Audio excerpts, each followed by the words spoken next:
The Eminence in Shadow é um anime bem pesado. Eles nunca se preocuparam em ficar escondendo as coisas e em censurar elas. Eles mostram o gore, as tripas, o sangue, as mortes, tudo que você pode imaginar eles mostram. Claro, existe um pouquinho de censura comparado com a light novel e o mangá. Existe sim, mas é bem pouco e o anime também é bem sombrio. Afinal, o mundo em si e o tema de The Eminence in Shadow é pra ser uma obra um pouco mais dark, digamos assim, uma obra com mais sangue e violência desse jeito. E eu, como alguém que acompanha um pouco de The Eminence in Shadow, pelo menos mais o mangá, já que a light novel até agora eu não cheguei a ler pelo menos, sei que existem muitas coisas mais sombrias, pesadas e tristes dentro desse mangá, porque sinceramente The Eminence in Shadow é uma obra assim, não é pra ser uma obra feliz, e sim uma obra mais pesada, mais triste e sombria, embora com muita comédia. Então hoje eu irei trazer para vocês, meus amigos, 19 coisas tristes, sombrias, meio perturbadoras talvez, de The Eminence in Shadow, e eu espero que vocês gostem. Em primeiro lugar, vamos começar já falando das pessoas possuídas pela possessão demoníaca. Na real, essa doença não é bem uma doença, e nem mesmo é contagiosa, como muitas pessoas pensam. Ela não é um mau agouro ou algo do tipo. Ela é tão infame e temida porque o culto do diabo basicamente enganou todas as pessoas e o mundo inteiro com as suas manipulações, fazendo com que as pessoas condenassem aqueles que possuem os sintomas. Assim, quando uma criança mostra um sintoma da possessão, todo mundo já vira as costas e a abandona, tornando bem mais fácil para que o culto vá lá e sequestre ela. Em segundo lugar, vocês sabiam que as vítimas da possessão demoníaca não são realmente monstros? Claro, vocês sabem, né? São umas elfas muito gatas, mas não é disso que eu estou falando exatamente aqui. Basicamente, as vítimas da possessão demoníaca são vistas como monstros pelas pessoas comuns e tudo mais, mas eles não são monstros, apenas pessoas amaldiçoadas e apenas isso, onde é claro, essa maldição meio que deforma seu corpo e vai corroendo elas até o ponto de elas se tornarem essa massa de carne muito estranha que era a Alpha antes do Cid a conhecer. Mas, obviamente, isso não pode ser explicado para as pessoas comuns, já que eles nunca acreditariam nisso. Para eles, são monstros e apenas isso. Em terceiro lugar, dentre as pessoas que temem a possessão demoníaca, é claro que isso inclui os pais das crianças que nascem amaldiçoadas também. Normalmente, você pensaria que um pai e uma mãe, ou pelo menos um pai bom e uma mãe boa, não virariam as costas para seu filho por causa de um sintoma de uma doença. Mas, bom, eles são os primeiros a virarem quando se trata de possessão demoníaca. Diversas famílias simplesmente se livram de suas crianças a sangue frio ao voluntariamente entregar elas para a igreja, onde isso acontece com muita frequência neste mundo. E tendo em vista que a igreja sagrada é apenas uma das faces superficiais do culto do Diablos, eles estão simplesmente entregando suas crianças para os vilões que criaram esse problema. E se você está assistindo até aqui, não se esquece, deixa o likezão aí embaixo e se inscreva no canal. Agora, de volta pro vídeo. Em quarto lugar, onde por outro lado, a igreja que recebe as crianças afetadas pela possessão demoníaca faz isso de braços abertos e imediatamente começa a fazer experimentos e pesquisas com elas. O principal uso para as vítimas da possessão demoníaca é usar como material para criar as lágrimas do Diablos, onde nesse caso eles usam as vítimas como experimentos e cobaias para criar novas lágrimas e talvez suas versões finais após um grande processo também.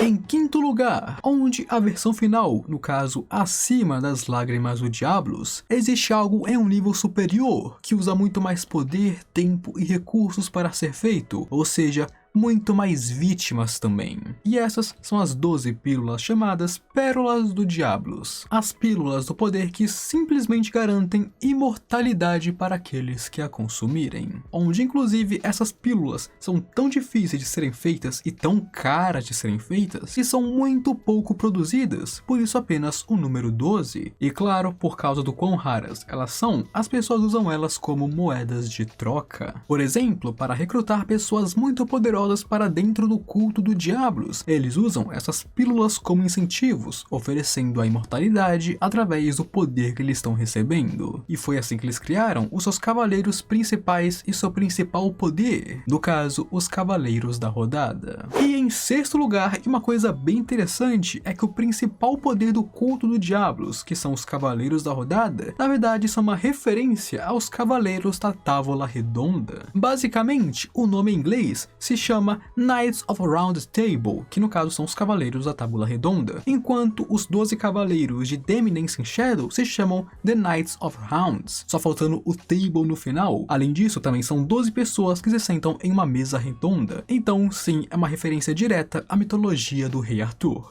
Em sétimo lugar, um dos exemplos dos cavaleiros seria o próprio Lutheran Barnett, o pai adotivo da Sherry, que nós vemos ser um vilão logo no início da obra. Lutheran, antes de sua morte, era o ex-12º assento dos Cavaleiros da Rodada, onde ele teria perdido sua posição por causa de sua doença. Afinal, ele estava doente e ficando mais fraco, então tudo que ele fez foi literalmente apenas para recuperar o seu assento como um dos 12 cavaleiros. Todas as coisas horríveis que nós vemos ele fazendo no anime foi apenas para recuperar seu poder e voltar a ser um cavaleiro e poder novamente tomar a pérola da imortalidade. Em oitavo lugar, vocês sabiam que Cid já foi cruelmente torturado em Kage no Jitsu? No começo da obra, durante uma das interrogações que Cid sofreu nas mãos dos cavaleiros, eles literalmente arrancaram as unhas de suas duas mãos para conseguir as informações que Cid possuía sobre, é claro, a princesa Alexia. Onde, é claro, foi uma dor insuportável, mas ele apenas seguiu como se nada tivesse acontecido e como se ele não soubesse de nada. Onde o anime fez parecer que eles estavam batendo nele, mas na verdade era uma tortura por si só. Agora, em nono lugar, e vamos falar um pouco sobre o Jardim das Sombras que nós tanto amamos, focando um pouco na Nu, que é bem importante para a série, estando em várias missões que nós vemos acontecendo ao lado das principais sombras. A Nu, no passado, já foi a filha de um nobre, sendo chamada de Nicoleta Marquês. E sim, nós vemos que criatividade para nomes é algo que eles não tinham aqui, porque Nicoleta Marquês, pelo amor de Deus. Onde, é claro, ela vinha da família de marqueses Marquês. Como eu disse, muita criatividade. Porém, mesmo sendo filha de nobres, assim que os pais dela descobriram os primeiros sintomas da possessão demoníaca, eles imediatamente deserdaram ela de sua família, não querendo mais a criança por perto.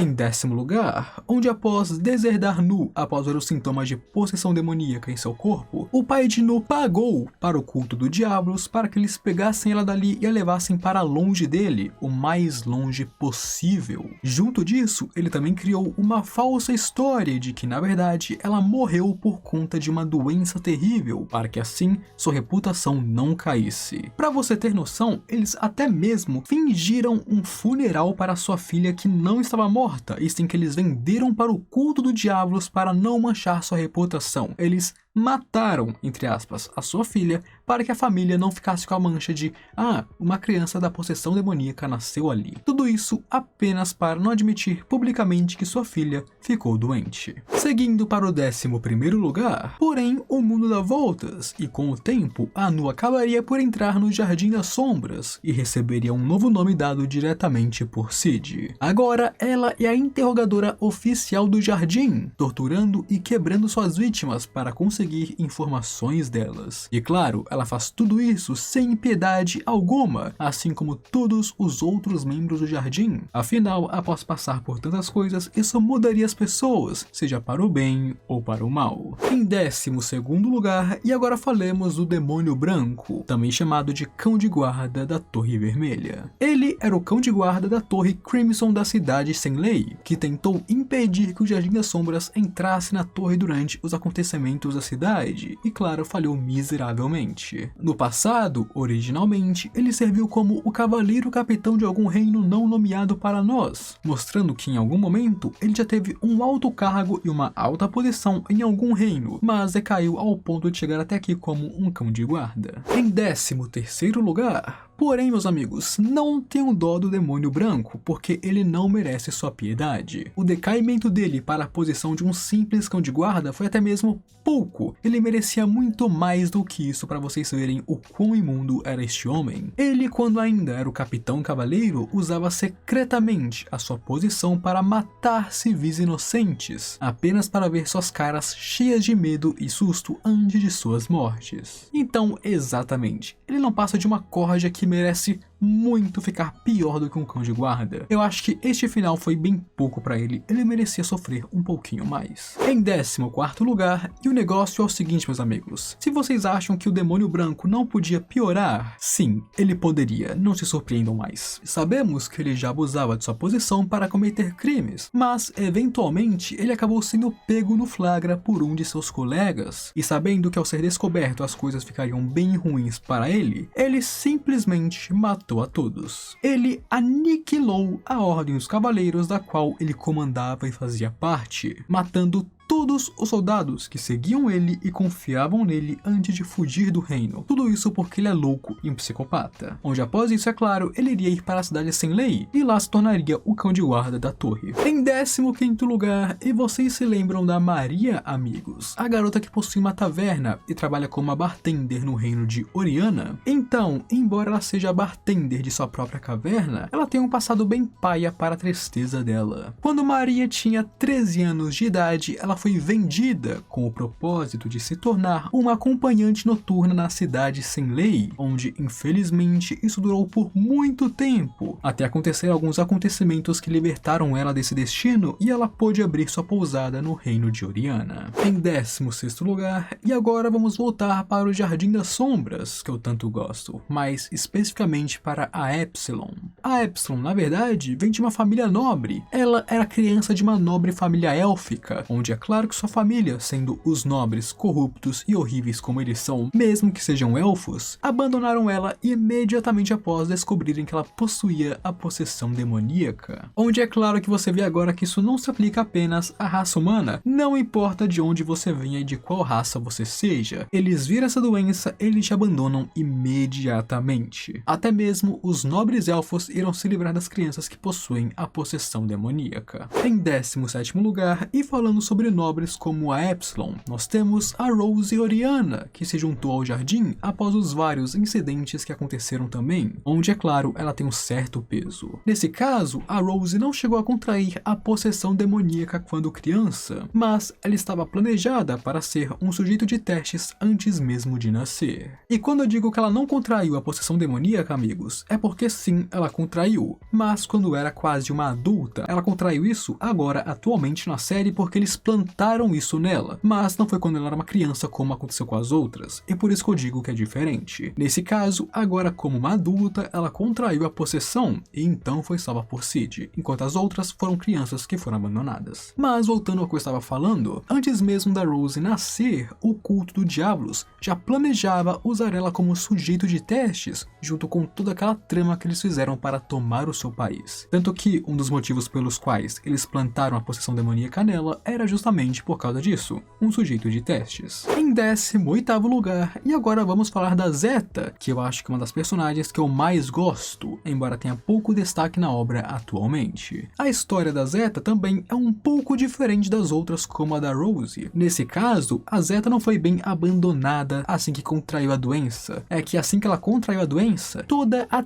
tribo da Zeta foi exterminada pelo culto do Diablos apenas para conseguir sequestrar ela. Eles não negociaram ou sequestraram secretamente como eles fazem em muitos casos. Eles simplesmente foram e aniquilaram a sua vila. E então a pegaram. Simples assim, direto e reto. E agora por último, mas não menos importante, em 19º lugar, e agora falando de uma pessoa que não foi salva por Cid, ou talvez possa sim ter sido salva por ele, mas é claro, de uma maneira diferente. Nesse caso nós temos a Milia. Milia era a filha do Visconde Graze, onde ela vivia uma vida tranquila até que entrou na academia onde Cid estuda. Porém um dia ela contraiu a possessão demoníaca, onde diferente do MO comum que nós vemos em vários casos, aqui ela não foi abandonada imediatamente. Muito pelo contrário, o seu pai queria achar um jeito de curar ela, mas assim que ela contraiu a doença, o culto do Diablos sequestrou ela e então forçou seu pai, o Graze, a trabalhar para eles, sob a promessa falsa de que um dia ela seria curada e poderia ser tirada de dentro do culto. Assim, ele trabalhou para o culto sendo um vilão, com a esperança de salvar a sua filha, onde, infelizmente, os dois morreram e não puderam ter um final feliz. E essas, meus amigos, foram algumas coisas bem tristes, sombrias e meio pesadas sobre Kage no Jitsu, e eu espero que vocês tenham gostado, não das coisas porque elas são meio ruins, mas sim do meu vídeo. Se você gostou, é claro, eu peço, deixa o gostei embaixo para ajudar mais pessoas a assistirem esse vídeo e apoiar o meu trabalho. Além disso, se inscreva no canal também, porque assim você recebe os próximos vídeos e lançamentos, e eu sei que você vai gostar deles. Agora, eu fui.